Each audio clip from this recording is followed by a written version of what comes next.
Presenting Superman. Up in the sky. Look! It's a bird. It's a plane. It's Superman! And now, Superman. Amazing figure from another world with powers and abilities never before realized by mortal men. When we last saw Superman in his disguise as young Clark Kent, reporter for the Daily Planet, he and his editor, Perry White, had just received a warning telephone message from a mysterious voice, which identified itself as the Yellow Mask. In exactly 24 hours, said the mask, the Daily Planet would be blown to 1,000 fragments. Horror-stricken, Kent and his chief stared at each other in the humming office. Then pandemonium. Sirens wailed in the streets. Police searched the building for bombs. Today, as our story opens, we find ourselves far from the doomed offices of the Daily Planet. Dr. Sven Dahlgren shows an unexpected visitor about his laboratory, explaining its wonders, and also explaining his latest invention. Listen. Please do not touch that window frame. So? It is not clean, perhaps.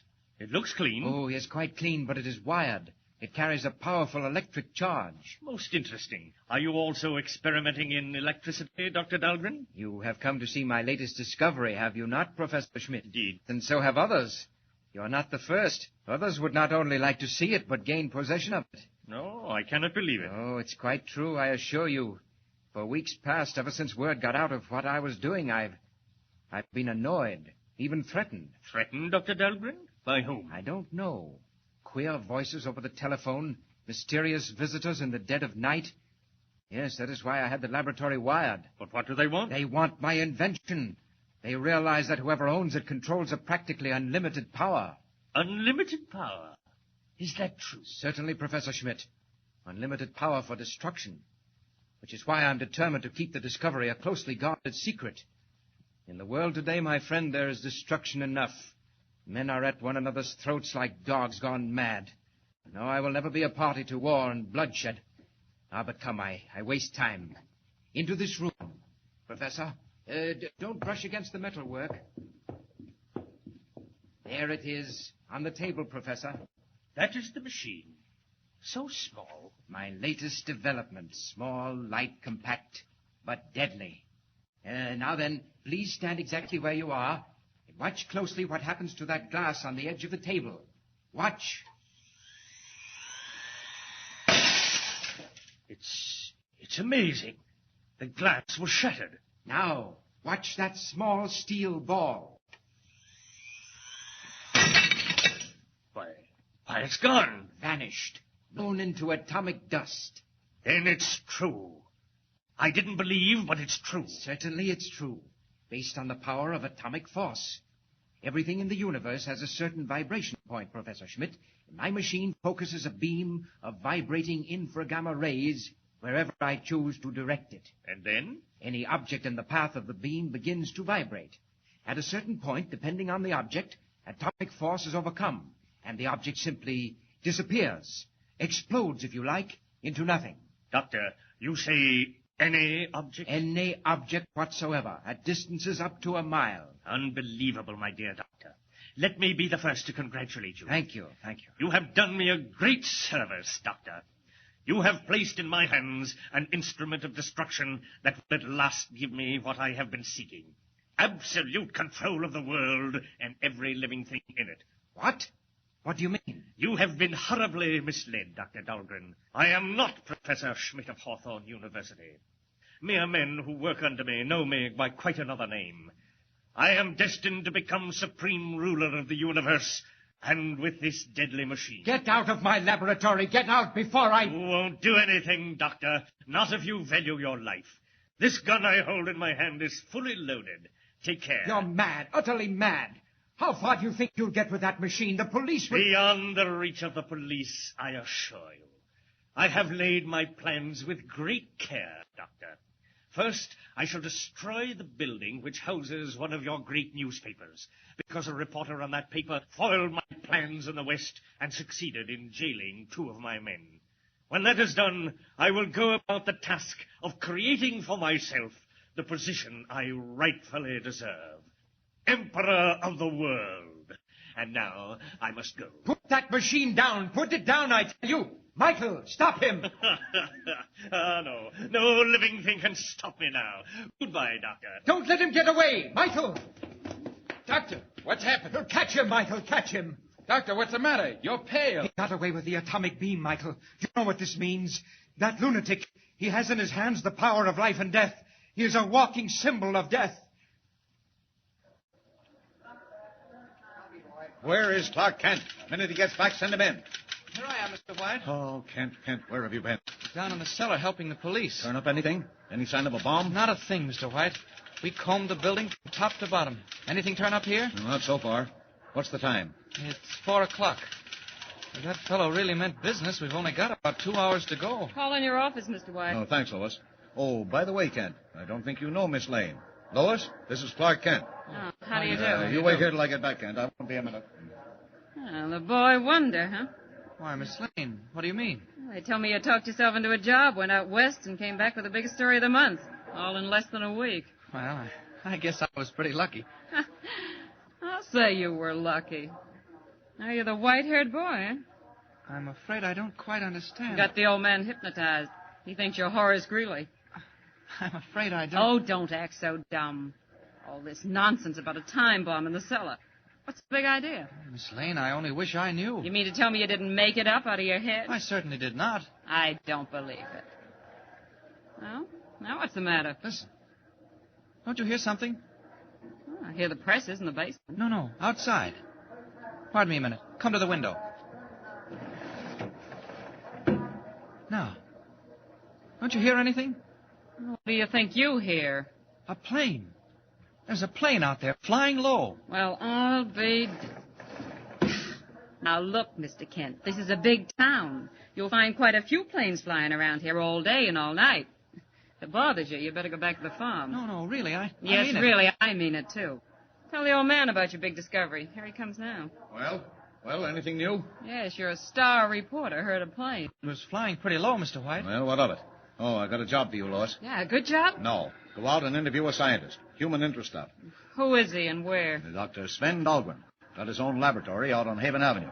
Look the number up in the book. Who is he, Mr. White? What's on his mind? Leading American investigator in the field of atomic energy. Must we... Yeah, come on, get going, Lois, get going. This paper's always been tied in with science. We've been after Dahlgren for a long time, and now he comes to us. Why? Well, he said somebody stole a new machine he invented. I couldn't make much sense out of it, but he seemed pretty worried. Wanted me to rush a story into print. Oh, what's the matter with the police? I suggested that, but he said he needed more than the police. Sounds cracked, but it may make a yarn. On your way, Garley. Oh, all right, if you say so, Mr. White. I'll get right out there. So long, Mr. Star Reporter. You come with me, Kent, into the office. I can't stand much more of this. I know, Mr. White. It's nerve-wracking, this yellow mask business. Worse than that. I don't know whether to believe it or not. If we could only get a lead. Ordinarily, I wouldn't give it a second thought. Just another crank. But I don't know, Kent. I swear I don't know. Oh, what's the time now? 5 after 4. Don't keep thinking about the time, Mr. White. Confound it, what else can I think of? 2 hours more, and we may get blown to glory. What do you think? About the yellow mask? Can he do what he says? Well, let's hope he can't, Mr. White. But you're afraid he can. And the devil of it is, so am I. Now, if it hadn't been for that business out west... Well, maybe you ought to empty the building. No. You want us to be the laughingstock of the city? Suppose nothing happens. On the other hand, suppose something does. Well, they can't intimidate me. If the yellow mask means business, he'll find us right here at 6 o'clock. City room, White. Mr. White, this is Dr. Dahlgren speaking. Yes, Dr. Dahlgren. One of our best people is on the way to your laboratory right this minute. No, that is not why I call. I wanted to tell you. Yes? The man who stole my atomic beam machine mentioned a newspaper. He said... Yes? What did he say? Something about destroying a newspaper. What's that again? Listen, Doctor! Hello, Dahlgren! Hello! Yes, Mr. White. I was cut off. Get me Dr. Dahlgren at his laboratory, quick. Sorry, Mr. White. I'll call you. We were cut off. No, he was cut off. I'm sure of it. You heard all that? Mr. White, that scientist, what was he working on? Oh, I don't know. Some kind of a gadget to release atomic force. A machine? I imagine so. Why? Don't you see, Mr. White? There's our lead. The man who broke in and robbed him was the Yellow Mask. Kent, I think you're right. Dahlgren just said the burglar mentioned destroying a newspaper. Then I must be right. Now, look here. We've searched the building and haven't found a thing. No packages, no wires. If the Daily Planet is going to be blown up, It's got to be done outside. Maybe up above. That airplane. Airplane? It was flying too low for a transport. Mr. White, that plane was spying out the lay of the land. And at 6 o'clock with Dr. Dahlgren's machine, they'll come back again and... Hello, Dahlgren? I'm sorry, Mr. White. Dr. Dahlgren's telephone is out of order. Kent, do you hear that? Dahlgren's line is dead. Cut. That settles it, Chief. I'll be seeing you later. Kent, where are you going? After Miss Lane. Something's wrong at Dahlgren's. If it's the mask, well, there's not much time to stop him. So long. Hey, kid, what's your hurry? Yeah, got another front page scoop, Kent? Oh, thank heaven. The locker room's empty. Quickly now. Out of these clothes. It's Superman's turn now. Oh, someone's coming. The window. Out. And up. Up. Not much time left. Got to find Miss Lane. Find out what's happened at Dahlgren's and stop the yellow mask. Higher we go. Higher. And faster. Faster. Faster.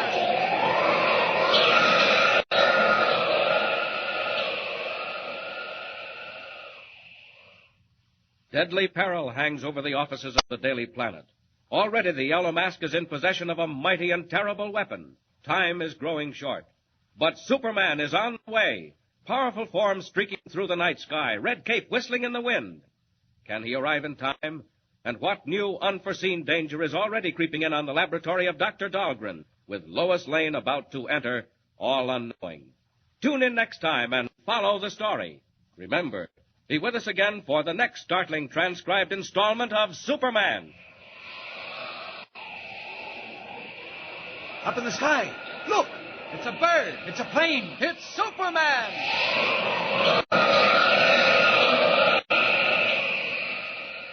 Superman is a copyrighted feature appearing in Action Comics magazine. Presenting Superman. Up in the sky. Look! It's a bird. It's a plane. It's Superman! Superman, amazing, mysterious figure in blue costume and red cape who has appeared on Earth as the champion of the weak and the oppressed. We last saw Superman streaking through the evening sky toward the laboratory of Dr. Sven Dahlgren in an effort to foil the plans of the Yellow Mask. It is some time after 4. On the stroke of 6, the Daily Planet, its building, its presses, and its staff will be blown to fragments unless Superman can solve the plot in the short time that remains. As Superman wings his way over the dimly glowing city, Lois Lane, the Daily Planet's girl reporter, is already at Dr. Dahlgren's laboratory, interviewing the scientist on the loss of his newly invented atomic beam, which the Yellow Mask has stolen. But even as the scientist and the girl sit talking, hidden eyes are watching them, and unheard voices pass and repass on an unseen secret relay. Listen. Yes, this is the Yellow Mask. This is Michael, reporting from the laboratory. The girl has arrived and is talking with the doctor. We are ready. When the signal comes, close the sliding doors and leave the rest to me. Then join us at the airport. Do you understand? Yeah, I understand. There won't be no mistake this time. That's good. I have sworn to blow up the newspaper as the clock strikes 6. The Yellow Mask does not fail. And to my great relief, Miss Lane, after calling your newspaper, I discovered that this demented individual who had stolen my atomic beam machine had stolen nothing but a box of wires and rheostats, utterly useless to him. What do you mean? Well, the machine cannot operate unless it is loaded with atomic cylinders, small steel capsules containing the energy necessary to work the beam. I recalled that I had placed only 2 of the cylinders in the machine to demonstrate it, and both were fired. But you have other cylinders, haven't you? Oh, yes, but they're well protected. Look in there. What do you see? Why, it seems to be a sort of inner room. And what is at the extreme end? Let me look. Why, it's a safe. A huge safe built into the wall. And in that safe are a dozen atomic cylinders and a duplicate of the stolen machine. You had 2 machines? Oh, yes, a new one and an old one. That madman stole the new one. But never mind. Keep looking, Miss Lane. What do you see now? Why, there are 2 doors rolling right out of the wall.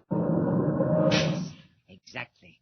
Massive steel doors, Miss Lane, which cut off every part of the laboratory. The pair that you're looking at cut off the strong room. Now they roll back again. What made them open? Ah, I did something. You didn't see what, eh? Good, that's part of the secret. Oh, Dr. Dahlgren, this will certainly make a story. Now, tell me about the machine, the atomic beam. Why do you think it was stolen?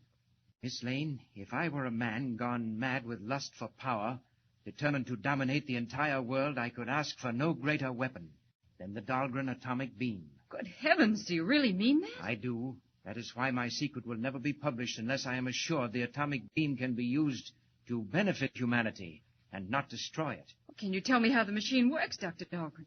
Why, yes. The Dahlgren atomic beam, Miss Lane, is based on the almost limitless power of atomic energy. In the first place...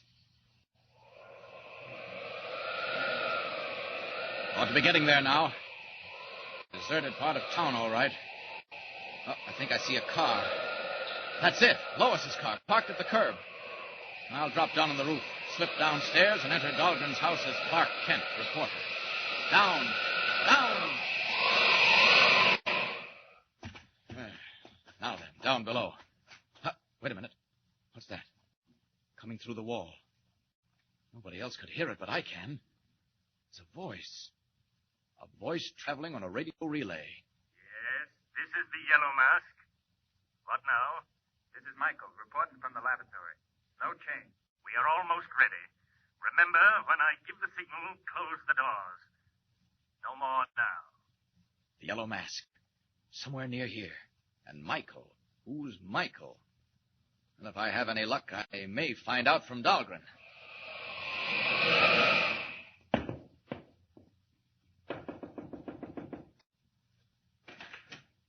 Yes? Dr. Dahlgren, I'm Clark Kent of the Daily Planet. Oh, yes, come in, Mr. Kent. My man must be busy. Thanks. You were talking to Mr. White, my editor, and something happened to the line. We were cut off. So I came right down to find out what you wanted to say. It may be important. Oh, hi, Miss Lane. Well, Mr. Star Reporter, couldn't you find anything to do but come and horn in on my story? Well, I see your old friend. I'm sorry, Miss Lane. This came up just after you left. Dr. Dahlgren, the Daily Planet has received a very dangerous threat from an unknown source. A threat, Mr. Kent? What kind of a threat? An escaped lunatic, Doctor. Someone who threatens to blow up the entire works at 6 o'clock tonight. Doctor, the man who broke in here and made off with your invention, you told my editor he said something about destroying a newspaper. Do you remember what it was? I remember quite well, Mr. Kent.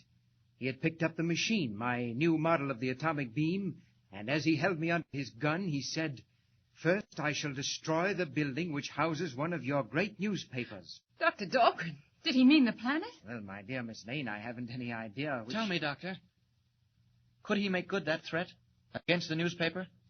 Mr. Kent, he could make good that threat against the world. And we have 1 hour or less to run him down. Well, I wouldn't worry, Mr. Kent. Not worry? Fortunately, as I have already explained to Miss Lane, and as I tried to tell your editor before we were cut off, the model which was stolen will not work. Dr. Dahlgren, what do you mean? Just this. By a lucky chance, the stolen machine was not loaded with the cylinders necessary to make it work. Well, then you mean the newspaper's safe. It won't be blown up. Not by the Dahlgren atomic beam. Wait, I will point out what I mean. Just a second, Dr. Dahlgren. I'd like to ask you a question. Certainly, Mr. Kent. Is your name Michael? Or is there anyone in this house whose name is Michael? Why, yes. Why do you ask that? Don't you like the name Michael, Mr. Kent? Who is it, Doctor? Michael is the name of my servant. Why, Mr. Kent? Nothing. I merely wondered. You were going to show us your invention, Dr. Dahlgren. Oh, yes, to be sure. If you'll excuse me for a moment. No, stay right where you are. I'll get it out of the safe and bring it here. Well, are your worries about being blown sky high quite laid to rest, Mr. Kent? You thought the paper would be blown up tonight, didn't you? You know I did. And yet you take the first chance you get to run out like a rat and leave the rest of them there to face whatever happens. Oh, now look here. Mr. White sent me out on this assignment. Yeah, I bet he didn't have to urge you much. Oh, don't think that about me, Lois, please. I can stand freshness and amazing luck and even boasting, but not cowardice, Mr. Kent. What are you doing? I'm telephoning the office.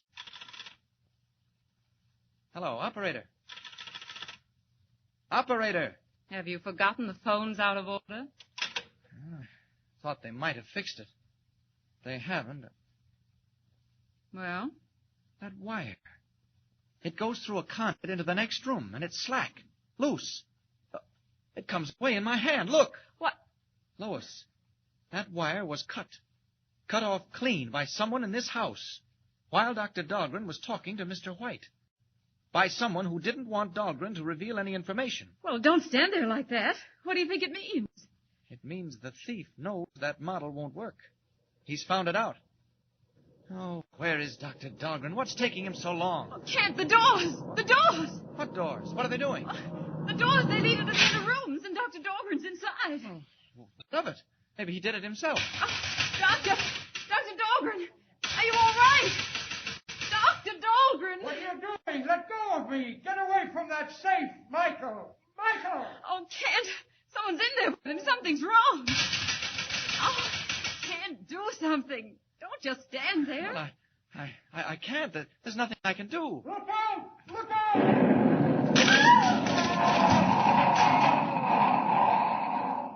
An explosion inside that room. Dynamite or nitroglycerin. Lois, are you all right? I'm all right. Just stand. Now, Lois, run down and bring the police. Phone the paper, quick. What are you going to do? I'll stay here. Maybe I can get in there. Go on, now run. I'll be back, Kent. Wait for me. I think it's time Superman took a hand. Clark Kent could never get through those steel doors. I had to get Lois out first, though. Now then. There they go. Almost through.